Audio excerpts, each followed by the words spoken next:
Hi കൂട്ടുകാരെ, പുതിയൊരു വീഡിയോയിലേക്ക് എല്ലാവർക്കും സ്വാഗതം. അങ്ങനെ ഇനി ശ്രേയയുടെ വീട്ടിലോട്ട് പോവുകയാണ് കേട്ടോ ഈ പറയുന്ന ചാരു. അങ്ങനെ ശ്രേയ ആണെങ്കിലോ, നീ വന്നോടി, നിൻ്റെ ഭർത്താവിനോട് പറഞ്ഞോടി എന്നുള്ള ചോദ്യമൊക്കെ കേട്ടോ.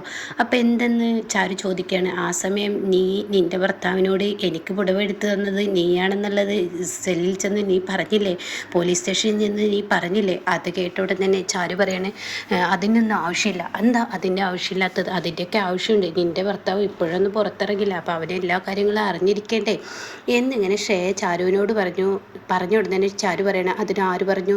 എൻ്റെ ഭർത്താവ് ഇന്ന് ഈ നിമിഷം ഇവിടെ വെച്ച് ഇറങ്ങുമെന്ന് പറയണം കേട്ടോ. ആ സമയം അതെങ്ങനെയെന്നുള്ള ആ ഒരു ഭാവത്തിൽ ആ ഒരു ടെൻഷനിൽ ഇങ്ങനെ നിൽക്കുന്ന സമയത്ത് ഉടൻ തന്നെ ചാരു പറയാണ്, അതെ, എൻ്റെ ഭർത്താവ് ഇന്ന് ഇറങ്ങിയിരിക്കും.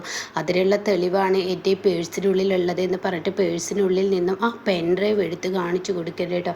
ഓ, എവിടുന്നോ എന്തോ കുത്തിപ്പൊക്കി വന്നിരിക്കുന്നു എന്ന് ശ്രേയ പറയണത്. എവിടുന്നോ എന്തോ എന്നല്ല മാഡം ഇതൊന്ന് ഇട്ട് നോക്കടി, അപ്പം അറിയാമെന്ന് പറയണം കേട്ടോ. അപ്പോൾ ഈ സമയം ശ്രേയ പറയണേ, എനിക്കതിനൊന്നും സമയമില്ല, എനിക്ക് തിരക്ക് പിടിച്ച പണിയുണ്ട്. അത്ര വലിയ സമയമൊന്നും വേണ്ട, ഒരു മിനിറ്റ് ഒരു സെക്കൻഡ് വേണ്ടി എനിക്കൊന്ന് ചിലവഴിച്ചാൽ മതി. താങ്കളുടെ കയ്യിൽ ലാപ്ടോപ്പ് ഇല്ലേ? തൻ്റെ കയ്യിലുള്ള ലാപ്ടോപ്പിൽ ഈ പറയുന്ന ഈ പെൻഡ്രൈവ് ഒന്ന് ഇട്ട് നോക്ക്, അപ്പം തനിക്ക് ഇതിൻ്റെ സത്യാവസ്ഥ അറിയാം. അത് നോക്കിയിട്ട് പോയാൽ നിനക്ക് തന്ന്, അല്ല എങ്കിൽ നീ നാണം കെടും എന്നിങ്ങനെ ചാരു ഷേയുടെ മുഖത്തടിച്ച് പറയണം കേട്ടോ. ഈ സമയം ചാരുവിൻ്റെ ആ വാക്കുകൾക്ക് എന്തൊക്കെയോ എവിടേക്കോ ഒരു ഭീതിപ്പെടുത്തുന്ന സ്വരമുള്ളതുപോലെ ഈ ഷേക്ക് തോന്നി തുടങ്ങി കേട്ടോ. അങ്ങനെ ശ്രേയ തൻ്റെ ലാപ്ടോപ്പ് എടുത്ത് പതിയെ ആ പെൻഡ്രൈവ് വെക്കുകയാണ്. ഇതേ സമയം ചാരു ആണെങ്കിലും, എന്നോടടി നീ കളിക്കുന്നത്, നീ റിംഗ് മാസ്റ്റർ എന്നൊക്കെ പറഞ്ഞ് നീ ഇരിക്കത്തേ ഉള്ളൂ, അവിടെ ഇരിക്കാൻ ഞാൻ നിന്നെ അനുവദിക്കില്ല, ഈ ചാരുവിന് മുകളിലോട്ട് നീ ഉയരില്ല എന്ന അഹങ്കാരഭാവത്തോടു കൂടി തന്നെയാണ് കേട്ടോ ചാരു ഇരിക്കുന്നത്. ഈ സമയം ശ്രേയ തൻ്റെ ലാപ്ടോപ്പിൽ ആ ഒരു സീനുകൾ അങ്ങ് ഓണാക്കാണ് കേട്ടോ. അതോടുകൂടി തൻ്റെ സമനില തെറ്റിപ്പോവാണ്. ഈശ്വര, താൻ ഒരിക്കലും കാണാൻ പാടില്ലാത്തൊരു കാഴ്ചയാണല്ലോ താനീ കണ്ടിരിക്കുന്നത്. എന്താ ഈശ്വര ഇവിടെ സംഭവിച്ചത് എന്നുള്ള ലെവലിൽ ചാരു ഇങ്ങനെ നോക്കി നിൽക്കണം കേട്ടോ. ചാരു ആകാശിൻ്റെ സീറ്റിൽ ചെന്ന് മെയിൽ അയക്കുന്നതും അതുപോലെ തന്നെ ബാക്കിയുള്ള കാര്യങ്ങൾ ആ വിഷ്വലിലൊക്കെ ഒന്നിച്ച് വരികയാണ്. ഇതേ സമയം ശ്രേയ ചാരുവിനെ ഒന്ന് നോക്കുമ്പോൾ ചാരു പറയണേ, നീ എന്താടി കരുതിയത്? എന്നെക്കുറിച്ച് നീ എന്താ കരുതിയിരിക്കുന്നത്? ഈ ഈ പറയുന്ന എന്നോട് നിനക്ക് എന്തും ചെയ്യാമെന്നുള്ളൊരു തോന്നൽ നിന്നിലുണ്ടെങ്കിൽ അതിന് എനിക്ക് തെറ്റുപറ്റി. എൻ്റെ അക്കുച്ചേട്ടനെ നീ വേണമെങ്കിൽ വാപ്പസ് കേസ് പിൻവലിച്ചാൽ തീർച്ചയായും നിനക്ക് നന്ന്, അല്ല എങ്കിൽ നിനക്ക് വരാനിരിക്കുന്ന ഇതൊന്നല്ല എന്ന് പറയട്ടോ. ഇത് കേൾക്കുന്ന ഷെയ ഒന്ന് പതറുകയാണ്. എന്നിട്ട് പറയണേ, ഞാനിപ്പോൾ പോവുകയാണ് പോലീസ് സ്റ്റേഷനിലോട്ട്. ഈ പെൻഡ്രൈവ് ഞാനവിടെ കൊടുത്തു കഴിഞ്ഞാൽ പിന്നെ ഈ ചീഫ് എഞ്ചിനീയർക്ക് എന്താണ് സംഭവിക്കുക എന്നുള്ളത് ഞാൻ പറഞ്ഞു തരേണ്ടല്ലോ എന്നും പറഞ്ഞിട്ട് ഷെയ അവിടെ നിന്നും ഇറങ്ങുകയാണ് കേട്ടോ. അപ്പോൾ ചാരു ഇത് ചെയ്യുന്നത് കാരണം ഷെയ തന്നെ ഈ കേസ് വാപ്പസ് വാങ്ങിയാലാണ് തൻ്റെ ഭർത്താവ് ഇവിടെ നിരപരാധിയാണെന്നുള്ള തെളിയുന്ന ആ ഒരു സീൻ വരുന്നത്. അങ്ങനെ ഈ സമയം താൻ വേഗം പോവുകയാണ് കേട്ടോ. അങ്ങനെ ആകാശിൻ്റെ അടുത്തോട്ട് പോവുകയാണ്. അങ്ങനെ ഓടിച്ചെന്ന് ആകാശിൻ്റെ കൈകളിൽ അങ്ങ് പിടിക്കുമ്പോൾ SI ചോദിക്കുകയാണ്, ഇതെന്താടോ തൻ്റെ വീടോ അതോ വേറുള്ള സ്ഥലമൊന്നുമല്ല, ഇതൊരു പോലീസ് സ്റ്റേഷനാണ്, ഞാനിവിടെ ഇരിക്കുന്ന എന്തിനാണ്? ഒരു കുറ്റവാളിയെ കാണുന്നുണ്ടെങ്കിൽ എൻ്റെ സമ്മതം വേണ്ടേ? അപ്പോൾ ചാരു ഒരു ചെറിയ പുഞ്ചിരിയാണ് കേട്ടോ. അപ്പോൾ ഈ സമയം അതിൻ്റെ ഒന്നും ആവശ്യമില്ല, എൻ്റെ സമ്മതമൊന്നും വേണ്ട, അതിൻ്റെ ഒരു ലെവലോട് കൂടി സാറേ എനിക്കെൻ്റെ ഭർത്താവിനെ പുറത്തിറക്കി കൊണ്ടുപോകണം. താൻ എന്താ ഈ പറയുന്നത്? എൻ്റെ ഭർത്താവിനെ ഞാൻ കോടതിയിലോട്ട് ഹാജരാക്കാൻ കൊണ്ടുപോകുന്ന സമയത്ത് താൻ എങ്ങനെ നിൻ്റെ ഭർത്താവിനെ പുറത്തിറക്കി കൊണ്ടുപോകും? എന്ത് സംസാരമാണ് താൻ ഈ സംസാരിക്കുന്നത് എന്ന് SI ചാരുവിനോട് പറയുമ്പോൾ ചാരു പറയുന്നത്, തീർച്ചയായും എൻ്റെ ഭർത്താവ് ഈ നിമിഷം ഈ സമയം ഇവിടെ പുറത്തിറങ്ങുമെന്ന് പറയാം കേട്ടോ. ഇതേ സമയം ഇവിടെ വക്കീലുമായി എൻ്റെ മാലമാമ ഒന്നും വന്നോട്ടെ എന്ന് ചാരു പറയുന്നുണ്ട് കേട്ടോ. ആ സമയം വക്കീലുമായോ? വക്കീലെന്നല്ല, ആര് വന്നിട്ടും കാര്യമില്ല. താനൊരു കാര്യം മനസ്സിലാക്കുക, തൻ്റെ ഭർത്താവിനെ ഇവിടെ തനിക്ക് പുറത്തിറക്കാൻ കഴിയില്ല. തൻ്റെ ഭർത്താവ് അത്രയും വലിയൊരു തെറ്റാണ് ചെയ്തിരിക്കുന്നത്. ഇതിൽ വക്കീലൊന്നും വന്നു കഴിഞ്ഞാൽ ജാമ്യമൊന്നും കിട്ടത്തില്ല, അത് മനസ്സിലാക്കിക്കോ എന്ന് പറയുമ്പോൾ, അതിനാർക്ക് വേണം ജാമ്യം സാറേ? ഇത് ജാമ്യമൊന്നും വേണ്ട, ഈ കേസ് തന്നവൾ തന്നെ എന്തെങ്കിലുമൊക്കെ ചെയ്യും, അതിനുള്ള ഏർപ്പാടൊക്കെ ഞാൻ ചെയ്തിട്ടുണ്ട്. ഇതൊക്കെ കണ്ട് എന്താണ് ഇവിടെ സംഭവിക്കുന്നതെന്ന് മനസ്സിലാവാതെ ആകെ അന്തം വിട്ട് നോക്കി നിൽക്കുകയാണ് കേട്ടോ ഈ പറയുന്ന ആകാശ്. അങ്ങനെ ഈ സമയം ബാലമാമ അങ്ങോട്ടേക്ക് വരികയാണ്. അപ്പോൾ വക്കീലും കൂടെ ഉണ്ട് കേട്ടോ. അപ്പോൾ വക്കീൽ പറയാണ്, എന്തിനാ എന്നെ വെറുതെ വിളിച്ച് വരുത്തിയിരിക്കുന്നു ചാരു, ഇവിടെ ഈ കേസ് ഞാൻ വിചാരിച്ചില്ല ഒന്നും ജാമ്യത്തിൽ കിട്ടില്ല. അപ്പോൾ എസ് ഐ പറയാണ്, അവൾക്ക് പറഞ്ഞു കൊടുക്ക്, അങ്ങനെ പറഞ്ഞു കൊടുക്കുക, അത് തന്നെയാണ് വേണ്ടത്. ആ കുട്ടിയോട് ഞാൻ പറഞ്ഞതാണ് ഈ കേസ് പിൻവലിക്കാൻ പറ്റത്തില്ലെന്ന്, അത് ജാമ്യത്തിൽ ഇറക്കാൻ ഒന്നും പറ്റത്തില്ലെന്ന് ഞാൻ പറഞ്ഞതാണ്. പിന്നെ ഈ കുട്ടി എന്തൊക്കെയാണ് ഇവിടെ കാട്ടിക്കൂട്ടുന്നു എന്ന് പറയുന്നു കേട്ടോ. പിന്നീട് കാണിക്കുന്ന ഹേമയാണ്. ഹേമ വല്ലാത്ത ടെൻഷനിലാണ്. അപ്പോൾ ഹേമ ഇങ്ങനെ കരയാണ്. ആ സമയം അരവിന്ദൻ വരികയാണ്. എന്താ എന്താ അമ്മേ, എന്തിനാ കരയുന്നത്? അത് പിന്നെ മോനെ, എനിക്ക് സങ്കടം സഹിക്കുന്നില്ല. എന്തിനാ അമ്മ ഇങ്ങനെ കരയുന്നത്? അതിന് മാത്രം എൻ്റെ അമ്മയ്ക്ക് എന്താ സങ്കടം ഉണ്ടായത് എന്നൊക്കെ ചോദിച്ചിട്ട് അരവിന്ദൻ ഹേമയുടെ അടുത്തോട്ട് വരുമ്പോൾ ഹേമ പറയാണ്, പൊന്നു മോനെ, എനിക്കെൻ്റെ ആകാശിനെ കുറിച്ച് ഓർത്തൊരു സങ്കടം. ഇതെന്താ ഇപ്പം പെട്ടെന്ന്? അല്ല, അവനെന്നാലും ചെയ്ത തെറ്റ് തന്നെ. പക്ഷേ അവന് സെല്ലിൽ കിടക്കുക, ഇങ്ങനെയൊക്കെ അനുഭവിക്കുക എന്ന് പറയുമ്പോൾ പെറ്റമ്മയായ എൻ്റെ ഉള്ളിലൊരു വേദന തോന്നുന്നു. ഇതെന്താ പെട്ടെന്ന് നമുക്ക് ഇങ്ങനെ തോന്നാൻ? അറിയില്ലടാ, അവനും എൻ്റെ മോൻ തന്നെയല്ലേ. അവനിങ്ങനെയൊക്കെ ദുരിതം അനുഭവിക്കുമ്പോൾ എനിക്ക് സഹിക്കുന്നില്ലടാ, എനിക്ക് വേദനയാവുന്നു. നീ ഒരു പണി ചെയ്യും, നീ ആ ഷേക്ക് വിളിച്ചിട്ട് ഒന്ന് പറയോ ഈ കേസൊന്ന് പിൻവലിക്കാം.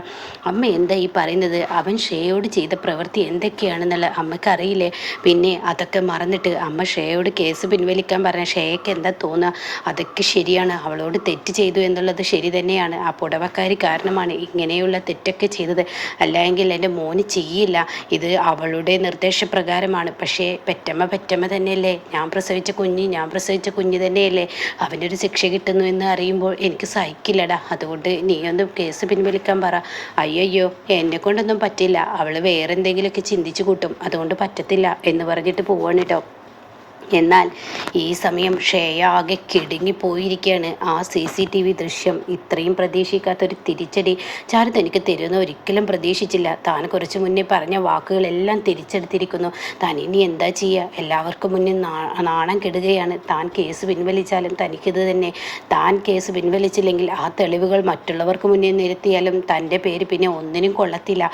ഇതൊക്കെ ആലോചിച്ച് ഷേയ നിൽക്കുന്ന സമയത്താണ് കേട്ടോ ഹേമയുടെ ഫോൺ കോൾ വരുന്നത്. അപ്പോൾ ഈ തള്ള എന്തിനാണാവോ എനിക്ക് വിളിക്കുന്നത് എന്ന് പറഞ്ഞിട്ട് ഷേയ ഫോൺ എടുക്കുകയാണ് കേട്ടോ. എന്താ ആൻറ്റി എന്താ വിളിച്ചത്? മോളെ, ഞാൻ വിളിച്ചത് എൻ്റെ ഒരു ആവശ്യം പറയുന്നത് തെറ്റാണെന്ന് എനിക്കറിയാം, എങ്കിലും കൂടി എനിക്ക് നിന്നോട് പറയാതിരിക്കാൻ വയ്യ. എന്താണെങ്കിലും പറഞ്ഞോളൂ, പറഞ്ഞല്ലേ പറ്റുള്ളൂ. പറയുന്നത് തെറ്റാണെങ്കിലും പറയൂ.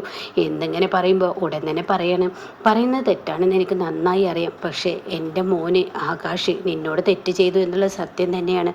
പക്ഷേ നീ അവൻ്റെ ആ പേരിൽ കൊടുത്ത കേസൊന്ന് പിൻവലിക്കാമോ? അത് കേട്ടോടെ തന്നെ ഷേയ പറയണേ, ആൻറ്റിക്ക് എങ്ങനെ ഇത് പറയാൻ തോന്നുന്നു? ഞാൻ സമൂഹത്തിന് മുന്നിൽ, ആളുകൾക്ക് മുന്നിൽ തല പൊന്തിക്കാനാവാതെ തലകുനിച്ച് നിൽക്കുന്ന എൻ്റെ അവസ്ഥ ആൻറ്റി ആലോചിച്ചിട്ടുണ്ട് മോളെ. ആലോചിച്ചത് കൊണ്ടാണ് അവന് നേരെ കേസ് കൊടുക്കാനും എല്ലാത്തിനും ഞാൻ കൂട്ടുന്നത്. പക്ഷേ ഓരോ ദിവസവും കഴിയുമ്പോഴും എൻ്റെ കുഞ്ഞ് ഇരുമ്പഴിക്കുള്ളിലാവുമെന്നൊരു പേടി വരുമ്പോൾ, ഞാനൊരു അമ്മയല്ലേ, ഞാൻ പ്രസവിച്ച മകനല്ലേ, അവനിങ്ങനെ കുരുത്തം കിട്ടതൊക്കെ ആ പെണ്ണുകാരനാണ്, ആ പുടവക്കാരിക്കാരനാണ്. അതുകൊണ്ട് തന്നെ നീ ഈ കേസ് പിൻവലിക്ക് എന്ന് പറയുമ്പോൾ ഷേയ ഫോൺ അങ്ങ് കട്ട് ചെയ്യാണ് കേട്ടോ.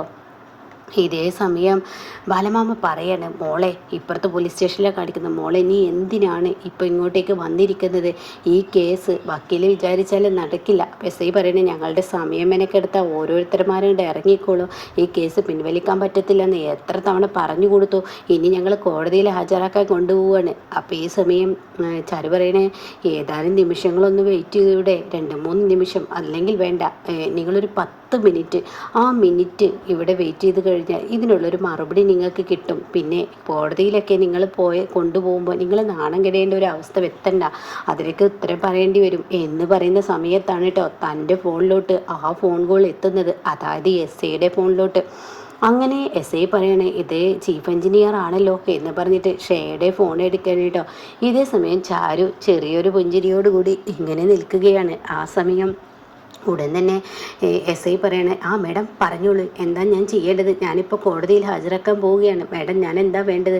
അയ്യോ, നിങ്ങൾ അയാളെ കോടതിയിലൊന്നും ഹാജരാക്കണ്ട, ഞാൻ തന്ന കേസ് പിൻവലിച്ചിരിക്കുന്നു, ഞാനത് പിൻവലിക്കുകയാണ്, ഞാനത് വാപസ് വാങ്ങാൻ. എന്താ മേഡം ഈ പറയുന്നത്? ഞങ്ങളെപ്പോലെയുള്ള ഏമാമാർ ഇവിടെ ഇരിക്കുന്നത് നിങ്ങളുടെ കോമാളിത്തരത്തിനാണോ? അയാൾ തെറ്റ് ചെയ്തു എന്നുള്ളത് തെളിയിച്ചതിന് ശേഷം പിന്നെ നിങ്ങൾ എന്തിനാണ് വെറുതെ ഈ കേസ് പിൻവലിക്കുന്നത്? ഞാൻ പറഞ്ഞല്ലോ, ചോദ്യവും പറച്ചിലേക്ക് വേണ്ടാന്ന്. എനിക്ക് ഈ കേസുമായി മുന്നോട്ട് പോകാൻ താല്പര്യമില്ല. അതുകൊണ്ട് തന്നെ ആകാശിൻ്റെ നേർക്ക് തന്ന ഞാൻ കേസ് പിൻവലിക്കുകയാണ്, ഞാൻ മെയിൽ ചെയ്തിട്ടുണ്ട്. എന്നും അങ്ങ് ഷേയ പറഞ്ഞ് ഫോൺ കട്ട് ചെയ്യുമ്പോൾ ഈശ്വര ഓരോ തരത്തിലങ്ങ് വരും. ഒരു ദിവസം കേസ് വേണമെന്ന് പറഞ്ഞ് അറസ്റ്റ് ചെയ്യാൻ പറയുന്നു, ഇരുമ്പഴിക്കുള്ളിലിടാൻ പറയുന്നു, ഇപ്പം അതാ കേസ് പിൻവലിക്കാൻ പറയുന്നു. ഇതൊക്കെ കേൾക്കുന്ന ബാലമാമിയും ആകാശും ആകെ ഞെട്ടിപ്പോവാണ് കേട്ടോ. ഇതേ സമയം ആകാശം ഇങ്ങനെ നോക്കി നിൽക്കണ്ട. അപ്പോൾ ചാരു പറയണേ, ഞാൻ പറഞ്ഞില്ലേ ഒരു 10 മിനിറ്റ് എനിക്ക് വേണ്ടി വെയിറ്റ് ചെയ്യാൻ, അതിന് മുന്നേ തന്നെ വന്നില്ലേ. അപ്പം നിങ്ങൾ കോടതിയിൽ കൊണ്ടുപോകുന്ന വഴിക്കാണെങ്കിൽ ആ സമയം മെനക്കെടി വേണ്ടി വന്നില്ലേ. അതുകൊണ്ട് എന്ന് പറയുമ്പോഴേക്കും, എടോ കോൺസ്റ്റബിൾ, താൻ എന്ത് നോക്കിയിട്ടാണ് നിൽക്കുന്നത്? ഇനി എന്ത് കുന്തം കാണാനാണ് അയാളെ പിടിച്ചിട്ട് സെല്ലിലിട്ടിരിക്കുന്നത്? അതങ്ങ് തുറന്ന് വിട്ടേക്ക് എന്നങ്ങ് പറയാൻ കേട്ടോ. അങ്ങനെ ആകാശിനെ തുറന്നു വിടുമ്പോൾ ഇവിടെ എന്താണ് സംഭവിച്ചത്, എങ്ങനെയാണ് ഈ കേസ് പിൻവലിച്ചത് എന്നറിയാതെ എല്ലാവരും ആകെ തല പുകക്കുന്ന ആ ഒരു കിടുക്കൻ സീനാണ് കേട്ടോ ഇന്ന് നമുക്ക് മുന്നിൽ വരാനിരിക്കുന്നത്. അപ്പോൾ ഇതുപോലെ അപ്കമിങ് റിവ്യൂസ് കേൾക്കാൻ താല്പര്യമുള്ളവർ ചാനൽ സബ്സ്ക്രൈബ് ചെയ്തിട്ട് ഞാൻ ഇടുന്ന വീഡിയോയുടെ നോട്ടിഫിക്കേഷൻ എനിക്ക് ലഭിക്കും കേട്ടോ.